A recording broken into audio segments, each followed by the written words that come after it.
tout le monde, le mois d'août tire à sa fin, donc ça veut dire un retour sur les allées bientôt. J'espère que vous avez aussi hâte que moi. Ce matin, j'ai été chanceux, j'ai pu aller percer les dernières de 900 globales. Je commence par aller vous montrer qu'est-ce que ça a donné avec la Zen Gold Label. OK, let's go.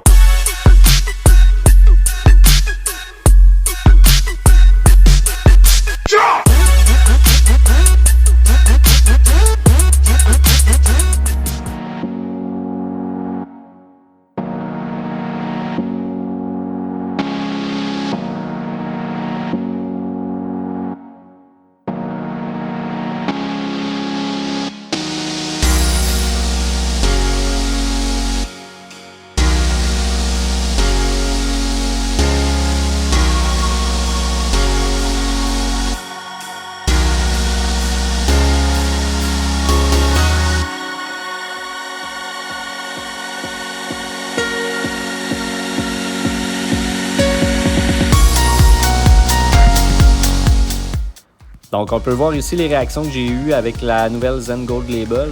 On a un nouveau couvert sur cette Zen, le Blend 801 Pearl Reactive, avec le même noyau qu'on est habitué par cependant la Meditate symétrique. On a un fini Reactagloss qu'on a vu là, sur plusieurs balles dernièrement, l'année dernière entre autres. On a un RG de 249, un différentiel de 0,51.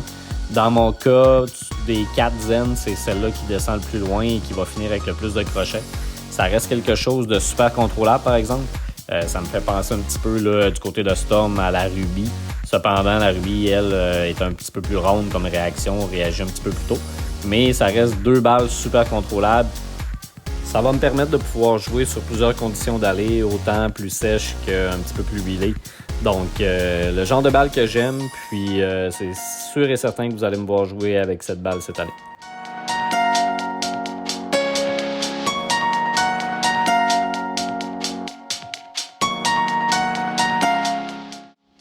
Ici, on voit la différence que je vous parlais tout à l'heure avec la Zen Soul qui, elle, a un couvert hybride, donc plus rude que la Gold Label. Quand on joue les mêmes lignes que tout à l'heure, on voit là, que quand on réussit à traverser le centre de l'allée, on arrive au bout puis on manque de réaction. Donc, c'est pour ça que ça prendrait des conditions plus huilées dans son cas. C'est ce qui fait que la Gold Label va être beaucoup plus adéquate pour ce genre de conditions.